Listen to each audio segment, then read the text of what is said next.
Subscribe to BoostUpStation if you haven't, and today we are going to hide or protect files and folders using GodMode in Windows 10. Start by creating a new folder anywhere in Windows. You can either create on desktop or inside any other folder. So we are going to try in any other folder here. Now just leave it as it is. Now copy whatever you want inside this folder. Alright, so I'm going to paste that here, and the size of folder, as you can see, is 85.2 MB.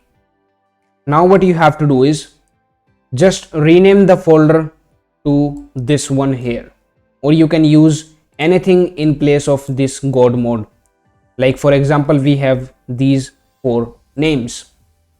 So let us try by doing this one. Copy and right click on the folder, click on rename and paste the text we just copied and press enter.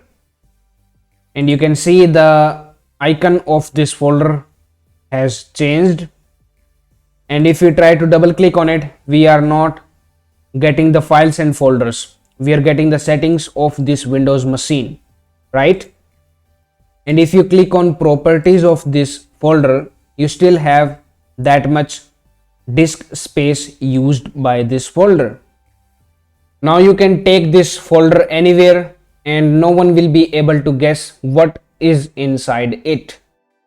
So now if you want to get back all of that data you have inside this folder, just rename it to something else and press enter.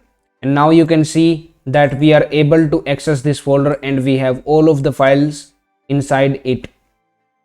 And now if you want to hide it again, then copy the same text from here and click on rename and paste the path here again and press enter.